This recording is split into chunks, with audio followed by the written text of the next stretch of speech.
Hello, good morning. എല്ലാവർക്കും എൻ്റെ YouTube ചാനലിലേക്ക് സ്വാഗതം.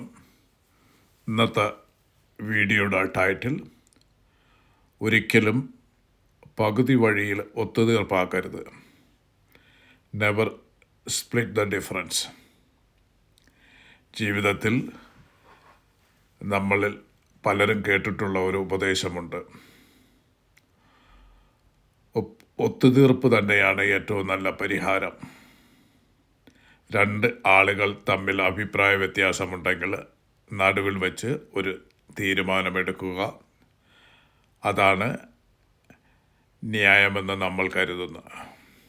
പക്ഷേ ഒരു മുൻ FBI ബന്ദി ചർച്ചാ വിദഗ്ധൻ ഈ വിശ്വാസത്തെ ചോദ്യം ചെയ്യുന്നു.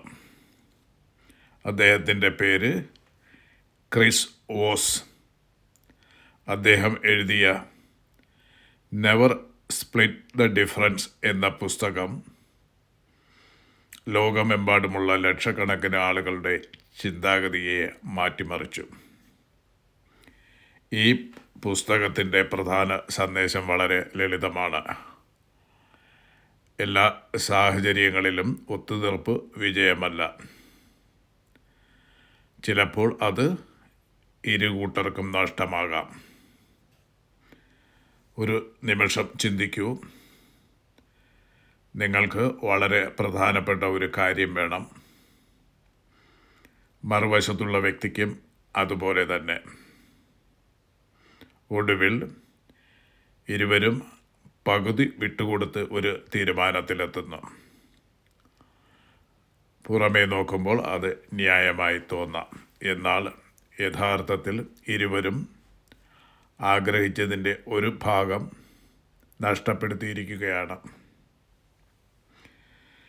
ക്രിസ് വോസ് തൻ്റെ ജീവിതത്തിൽ അനേകം അപകടകരമായ സാഹചര്യങ്ങൾ നേരിട്ടിട്ടുണ്ട്.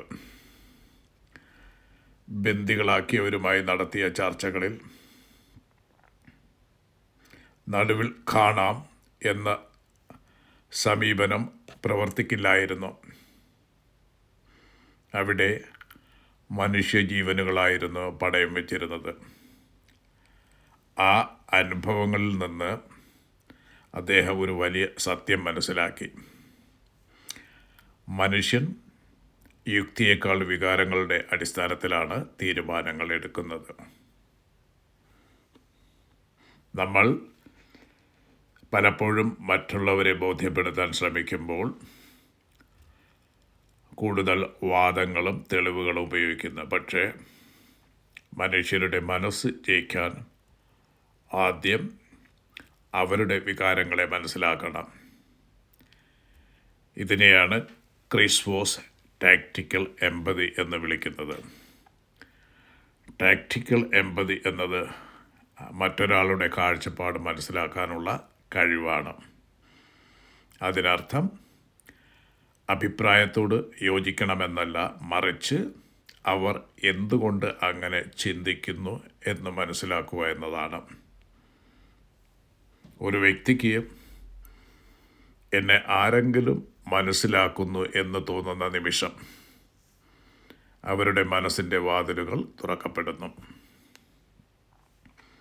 ഇന്ന് ലോകത്തെ ഏറ്റവും വലിയ പ്രശ്നങ്ങളിൽ ഒന്ന് ആളുകൾ സംസാരിക്കുന്നു, പക്ഷേ കേൾക്കുന്നില്ല എന്നതാണ്.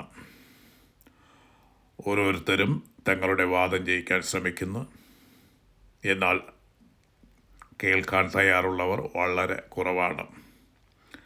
നെവർ സ്പ്ലിറ്റ് ദ ഡിഫറൻസ് നമ്മെ പഠിപ്പിക്കുന്നത് വിജയകരമായ സംഭാഷണത്തിൻ്റെ ആദ്യ നിയമം സംസാരിക്കുന്നതല്ല, കേൾക്കുന്നതാണ് എന്നതാണ്.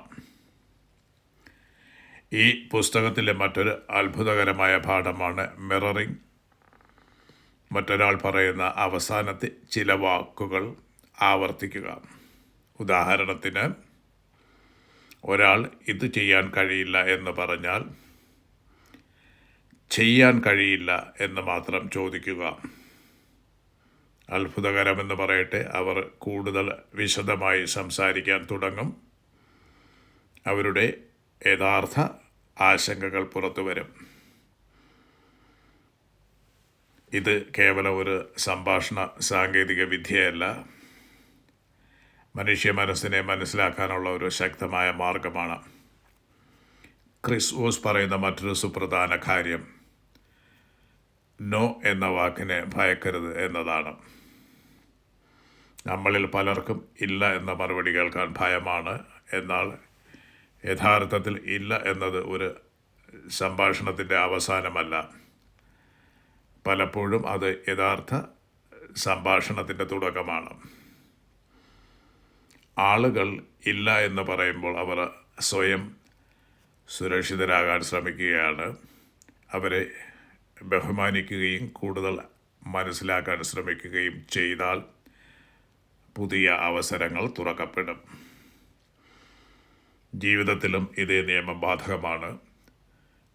കുടുംബ ബന്ധങ്ങൾ, ബിസിനസ്, സൗഹൃദം, ജോലി, നേതൃത്വം, എവിടെയും വിജയിക്കുന്നവർ കൂടുതൽ ശക്തിയുള്ളവരല്ല, കൂടുതൽ മനസ്സിലാക്കുന്നവരാണ്. അവർ ആളുകളെ നിർബന്ധിക്കുന്നില്ല, പകരം അവർ കേൾക്കുന്നു, മനസ്സിലാക്കുന്നു, ശരിയായ ചോദ്യങ്ങൾ ചോദിക്കുന്നു. ഒടുവിൽ നെവർ സ്പ്ലിറ്റ് ദ ഡിഫറൻസ് നമ്മെ പഠിപ്പിക്കുന്ന ഏറ്റവും വലിയ പാഠം ഇതാണ്. ജീവിതം ഒരു യുദ്ധമല്ല, ഓരോ സംഭാഷണവും ജയിക്കേണ്ട ഒരു മത്സരവുമല്ല. യഥാർത്ഥ വിജയം മറ്റുള്ളവരെ തോൽപ്പിക്കുന്നതിലല്ല, അവരെ മനസ്സിലാക്കുന്നതിലാണ്. അടുത്ത തവണ നിങ്ങളൊരു തർക്കത്തിലോ ചർച്ചയിലോ നിർണായക തീരുമാനത്തിലോ ഏർപ്പെടുമ്പോൾ ഒരു കാര്യം ഓർക്കുക: ഒത്തുതീർപ്പിനായി തിടുക്കപ്പെടരുത്. ആദ്യം കേൾക്കൂ, മനസ്സിലാക്കൂ, ചോദ്യങ്ങൾ ചോദിക്കൂ, വികാരങ്ങളെ തിരിച്ചറിയൂ. കാരണം ഏറ്റവും മികച്ച പരിഹാരം പലപ്പോഴും പകുതി വഴിയിൽ കാത്തിരിക്കുകയില്ല. നമ്മൾ ഇതുവരെ കണ്ടുപിടിക്കാത്ത ഒരു പുതിയ വഴിയിലാണത്. അതാണ് നെവർ സ്പ്ലിറ്റ് ദ ഡിഫറൻസ് എന്ന പുസ്തകത്തിൻ്റെ ശക്തമായ സന്ദേശം. നിങ്ങളുടെ മനസ്സിനെയും ആശയവിനിമയ കഴിവിനെയും വളർത്താൻ ശ്രമിക്കുന്നുവെങ്കിൽ ഈ ഒരു ആശയം മാത്രം ജീവിതത്തെ മാറ്റിമറിക്കാൻ മതി. ഒരിക്കലും പകുതി വഴിയിൽ